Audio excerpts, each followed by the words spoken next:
Allez, salut Logique, on se retrouve sur un point Bitcoin.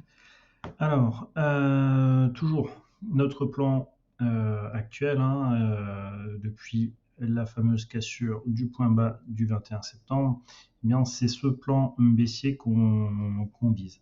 Alors ce plan baissier, il va jusqu'au potentiellement le 26 janvier et on a des dates importantes à suivre à partir du 12 décembre. D'accord?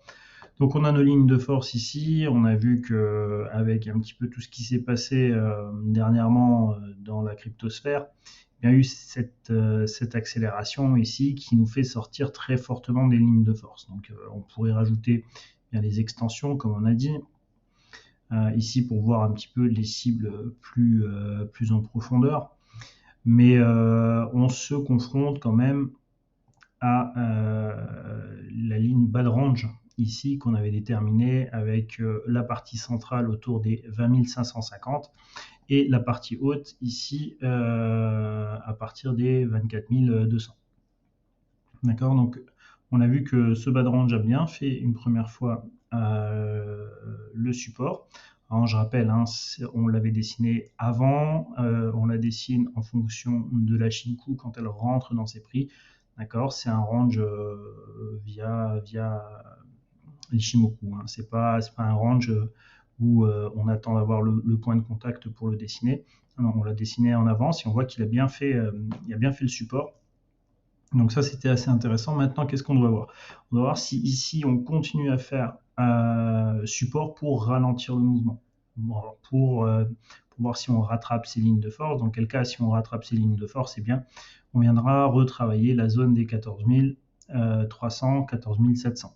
D'accord, c'est ça qu'on vise. Si maintenant on revient vers cette ligne bleue ici, et qu'on commence à enfoncer la zone des 15 742, on ira chercher les 11 040 éventuellement.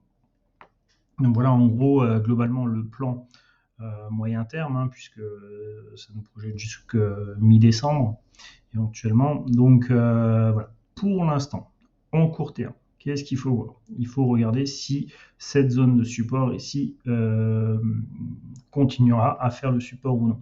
Pour ce faire, vous devez regarder le 4 heures ou au plus bas le 40-45 minutes, d'accord, ici. Et vous devez observer des premières structures haussières ici. Donc on a bien un ralentissement, on le voit bien entre ce point haut et ce point bas ici, qui est un petit peu la bougie de contrôle, si on l'observe en daily, c'est cette grande bougie ici, qui est une bougie de contrôle. Donc 40 minutes, voilà. Donc c'est ce qu'on a dessiné ici. Et donc tout se développe à l'intérieur. À l'intérieur, on reste dans des structures plutôt baissières, d'accord. Il n'y a pas encore de structure haussière qui se mettent en place. Et c'est la première chose qu'il faudra regarder, c'est quand est-ce que ces structures se mettent en place. C'est-à-dire que ce qu'on veut voir, c'est un momentum qui redescend, éventuellement ça c'est pas un souci, qui repasse au-dessus pour repartir comme ça. Ok, c'est ça qu'on veut voir.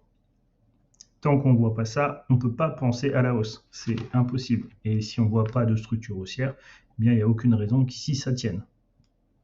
D'accord? Donc on réfléchit bien, on fait attention, on ne dit pas voilà, il faut acheter ici ou quoi que ce soit. Non, c'est regarder d'abord si des structures haussières se mettent en place sur du court terme, comme le 40 minutes, 45 minutes, pour comprendre si cette zone ici va bien faire le support, et à court terme, on pourrait imaginer un retour sur la partie haute aux alentours des 18 000. D'accord, donc ça c'est une première étape du ralentissement. L'idée encore une fois, c'est de venir ralentir, rattraper les lignes de force ici. On devrait être sur le niveau des 15 700 plutôt aux alentours du 25 novembre. D'accord, donc on s'attend à un petit range potentiel de court terme qui viennent ici se structurer comme ça. Voilà. C'est ça qu'on va essayer d'observer sur ces prochaines journées. Voilà, je vous dis à la prochaine vidéo. Salut, salut!